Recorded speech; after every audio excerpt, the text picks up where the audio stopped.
ఒక సర్టన్ స్టేజ్కి వెళ్ళడానికి వరకు మనకు ఉపయోగపడుతుంది. అతి తక్కువ మందికి మాత్రమే అవకాశాలు ఉన్నాయి. ఎన్ని కాలేజీలు ఉన్నాయి మంచి ఐఐఎస్సి బెంగుళూరు లాంటివి?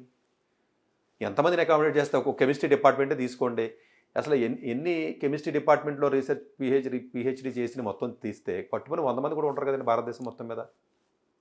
అలాగే ఈ రీసెర్చ్ చేసేటప్పుడు క్వాలిటీ ఆఫ్ ది రీసెర్చ్ కానీ, లేదా బడ్జెట్ కానీ, లేకపోతే ఇవన్నీ అంటే ఎంకరేజ్మెంట్ కానీ, సపోర్టింగ్ సిస్టమ్ కానీ, లేదా టీమ్ కానీ, గ్రూప్ కానీ, మొత్తం ఇవన్నీ ఏవైతే ఉన్నాయో ఇవన్నీ కూడా మేజర్గా ప్రాబ్లం అవ్వడం వల్ల ఇక్కడ దేశం మీద ప్రేమ లేకపోవడం కాదు, మాకు సరైన అవకాశాలు లేకపోవడం వల్ల మేము రావడం జరిగింది. మేము ఉండి ఒకవేళ చేస్తే ఓకే, నాకు పర్సనల్గా బెనిఫిట్ అవ్వచ్చు అవ్వకపోవచ్చు, బెనిఫిట్ అవసరం లేదని ఉన్నాను అనుకున్నా కూడా మేబీ నా మైండ్లో చాలా క్వశ్చన్స్ ఉన్నాయి. ఎంతో చేయాలని కోరిక ఉండేది నేను ఈవెన్ ఐఏఎస్లో ఉన్నప్పటికీ కూడా. బట్ అది చేయడానికి, అది ఎక్స్ప్రెస్ చేయడానికి, అది చెప్పడానికి నా జీలు చేయడానికి. ఇప్పుడు మీకు మీరు వంట బాగా చేయగలరో తినేవాళ్ళు లేడు, అది మీ పరిస్థితి ఇది చెప్పి. ఇంకొకటి ఏం చెప్పిందంటే ప్రాబబులీ ఇప్పుడు ఎన్ఎస్ఎఫ్ ఫండింగ్ కూడా కొంచెం తగ్గిస్తున్నారు అక్కడ, నేషనల్ సైన్స్ ఫౌండేషన్ వాళ్ళు కూడా.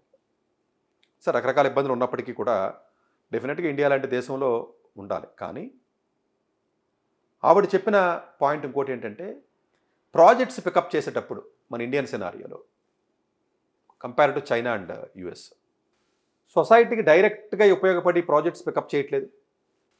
మనం చేసిన పిహెచ్డీస్ వల్ల రిపోర్ట్ వల్ల ఇండియాలో పాలసీ మేకింగ్ ఎన్ని జరిగినాయి?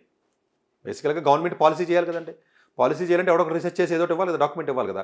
పాలసీ మేకింగ్ పొలిటీషియన్స్ అక్కడ ఉన్నటువంటి పిఎంఓ సిఎంఓ పేషీలు పాలసీ మేకింగ్ చేస్తేనే తప్ప రీసెర్చ్ చేసి ఇప్పుడు పలానా హైదరాబాద్ సిటీకి లేకపోతే పలానా ఎడ్యుకేషన్ సిస్టమ్కో లేకపోతే అగ్రికల్చర్ దానికో పలానాది కావాలని చెప్పి రీసెర్చ్ ద్వారా తీసుకుని దాని ద్వారా పాలసీ మేకింగ్ అతి తక్కువ మాత్రమే జరుగుతున్నాయి. పాలసీ మేకింగ్ చాలా ఇంపార్టెంట్ కదండి ఒకటి. అలాగే ఇండస్ట్రీస్ని తీసుకొచ్చి ఇండస్ట్రీస్ ప్రాబ్లమ్స్ ఇండస్ట్రీస్ బోల్డ్ ప్రాబ్లమ్స్ ఫేస్ చేస్తున్నాయండి ఇప్పుడు అన్నిట్లో. ఆ ఇండస్ట్రీస్ ఫేస్ చేసి ప్రాబ్లమ్స్ అన్నింటినీ డైరెక్ట్గా తీసుకొచ్చి పిహెచ్డి ప్రాబ్లం కింద ఎందుకు తీసుకుని మనం చేయలేకపోతున్నాము, ఇండస్ట్రీ దగ్గర ఫండ్ ఎందుకు తీసుకోలేకపోతున్నాం, ఇది ఇండియా ల్యాగింగ్ ఉంది. అదే చైనా యుఎస్ అలాంటి ల్యాగింగ్ లేదు. డైరెక్ట్గా ఇండస్ట్రీ ప్రాబ్లం ఉందండి. మీరు ఇండస్ట్రీలో పనిచేస్తారు, నేను ఇండస్ట్రీ చేస్తాను, మనకి ప్రాబ్లం చాలా ఉన్నాయి. సొల్యూషన్స్ లేని ప్రాబ్లమ్స్ బోల్డ్ ఉన్నాయి మనకి. ఆ ప్రాబ్లమ్ని తీసి చేయడానికి వాళ్ళకి సరైనటువంటి ఫెసిలిటీస్ లేవా, ల్యాబ్స్ లేవా, లేకపోతే స్పాన్సర్ చేయలేకపోతున్నారా, లేకపోతే ఇవన్నీ నెంబర్ ఆఫ్ ఫ్యాక్టర్స్ దానికి మళ్ళీ ఉంటాయి. సపరేట్ టాపిక్ పక్కన పెట్టిన, ఎందుకంటే కొంత ఐడియా ఉంది కాబట్టి మనకి ఆ పిహెచ్డీస్ కాలేజెస్ ఎలా ఉంటాయి, పిహెచ్డీ చేసిన వాళ్ళు కాబట్టి మనకు ఐడియా ఉంది.